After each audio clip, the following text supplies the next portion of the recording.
بسم اللہ الرحمن الرحیم۔ السلام علیکم۔ یہ جو واقعہ میں آپ کے ساتھ شیئر کرنا چاہ رہا ہوں یہ شاید ہمارے پڑوسی ملک میں پیش آیا ہے۔ جی نونت سکیرا جی نے عبرتناک داستان پوسٹ کی ہے۔ جج صاحب اپنی بیوی کو طلاق کیوں دے رہے ہیں؟ رونگٹے کھڑے کر دینے والا سچا واقعہ۔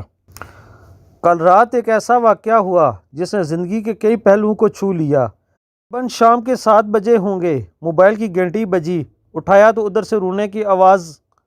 میں نے چپ کرایا اور پوچھا کہ بابی جی آخر ہوا کیا ہے؟ ادھر سے آواز آئی، آپ کہاں ہیں اور کتنی دیر میں آ سکتے ہیں؟ میں نے کہا آپ پریشانی بتائیے، اور بھائی صاحب کہاں ہیں اور ماں کدھر ہیں؟ آخر ہوا کیا ہے؟ لیکن ادھر سے صرف ایک ہی رٹ کہ آپ فوراً آ جائیے۔ میں نے اسے مطمئن کرتے ہوئے کہا کہ 1 گھنٹہ لگے گا پہنچنے میں۔ جیسے تیسے گھبراہٹ میں پہنچا، دیکھا کہ بھائی صاحب جو ہمارے جج دوست ہیں سامنے بیٹھے ہوئے ہیں۔ بابی جی رونا چیخنا کر رہی ہیں، 12 سال کا بیٹا بھی پریشان ہے اور 9 سال کی بیٹی بھی کچھ نہیں بول پا رہی۔ میں نے بھائی صاحب سے پوچھا کہ آخر کیا بات ہے؟ بھائی صاحب کچھ جواب نہیں دے رہے تھے۔ پھر بابی جی نے کہا، یہ دیکھیے طلاق کے کاغذات کورٹ سے تیار کرا کر لائے ہیں، مجھے طلاق دینا چاہتے ہیں۔ میں نے پوچھا یہ کیسے ہو سکتا ہے؟ اتنی اچھی فیملی ہے، 2 بچے ہیں، سب کچھ سیٹلڈ ہے۔ پہلی نظر میں مجھے لگا کہ یہ مذاق ہے، لیکن میں نے بچوں سے پوچھا دادی کدھر ہے؟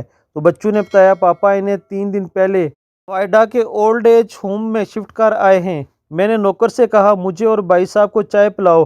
کچھ دیر میں چائے آئی۔ بھائی صاحب کو میں نے بہت کوشش کی چائے پلانے کی، مگر انہوں نے نہیں پیا، اور کچھ ہی دیر میں وہ معصوم بچے کی طرح پھوٹ پھوٹ کر رونے لگے اور بولے میں نے 3 دنوں سے کچھ بھی نہیں کھایا ہے۔ میں اپنی 61 سال کی ماں کو کچھ لوگوں کے حوالے کر آیا ہوں۔ پچھلے سال سے میرے گھر میں ماں کے لیے اتنی مصیبتیں ہو گئی کہ بیوی نے قسم کھا لی کہ میں ماں جی کا دھیان نہیں رکھ سکتی۔ نہ تو یہ ان سے بات کرتی تھی اور نہ میرے بچے ان سے بات کرتے تھے۔ روز میرے کورٹ سے آنے کے بعد ماں بہت روتی تھی۔ نوکر تک بھی ان سے خراب طرح سے پیش آتے تھے اور اپنی منمانی کرتے تھے۔ ماں نے 10 دن پہلے بول دیا تو مجھے اولڈ ایج ہوم میں ڈال دے۔ میں نے بہت کوشش کی پوری فیملی کو سمجھانے کی، لیکن کسی نے ماں سے سیدھے منہ بات تک نہیں کی۔ جب میں 2 سال کا تھا تب ابو انتقال کر گئے تھے۔ ماں نے دوسروں کے گھروں میں کام کر کے مجھے پڑھایا اور قابل بنایا کہ میں آج ایک جج ہوں۔ لوگ بتاتے ہیں کہ ماں دوسروں کے گھر کام کرتے وقت کبھی بھی مجھے اکیلا نہیں چھوڑتی تھی۔ اس ماں کو میں آج اولڈ ایج ہوم میں چھوڑ آیا ہوں۔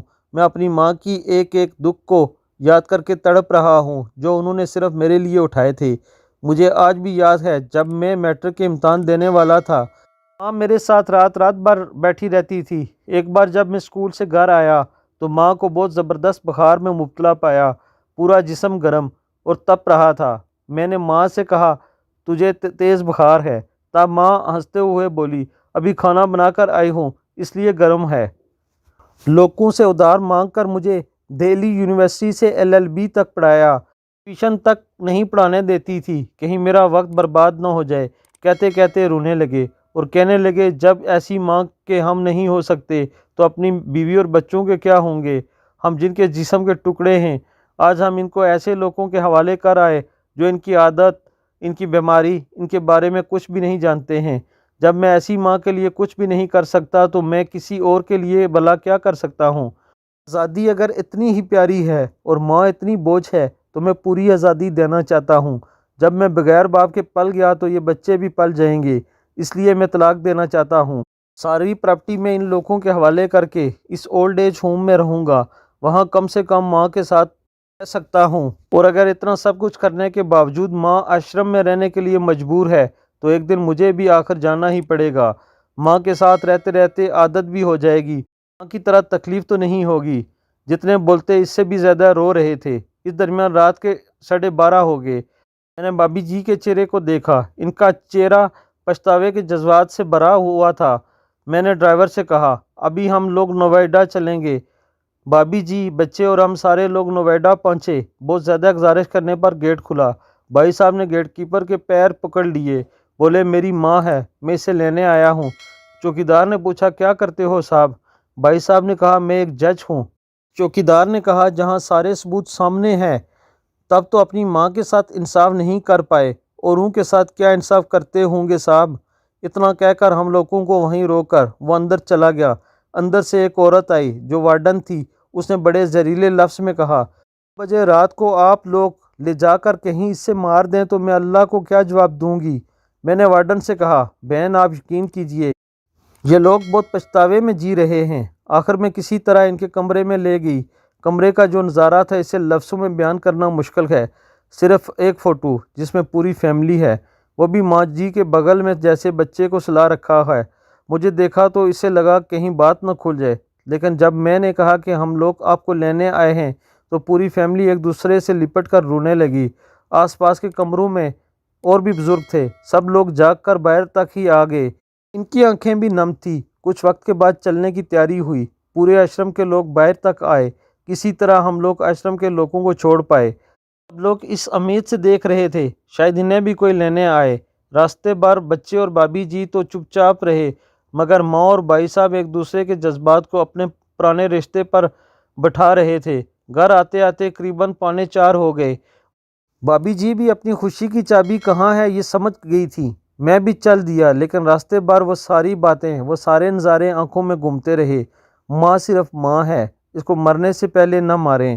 ماں ہماری طاقت ہے، اسے کمزور نہیں ہونے دیں۔ اگر وہ کمزور ہو گئی تو خلافت کی ریڑھ کمزور ہو جائے گی، اور بنا ریڑھ کے سماج کیسا ہوتا ہے یہ کسی سے چھپا ہوا نہیں۔ آپ کے آس پاس کوئی اس طرح کا مسئلہ ہے تو انہیں یہ ویڈیو ضرور دکھائیں اور انہیں اچھی طرح سمجھیں۔ کچھ بھی کرے لیکن ہمیں جنم دینے والی ماں کو بے گھر بے سہارا نہیں ہونے دینا چاہیے۔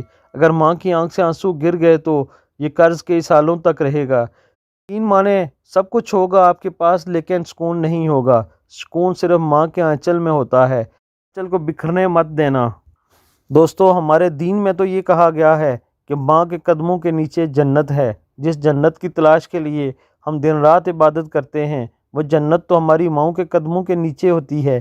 اس لیے میں آپ سے گزارش کرتا ہوں، اپنے والدین کا احترام کیجیے اور اپنی والدہ کا خصوصی طور پر خیال رکھیں۔ اللہ تعالیٰ آپ سب کو جزائے خیر عطا فرمائے۔ آمین ثم آمین۔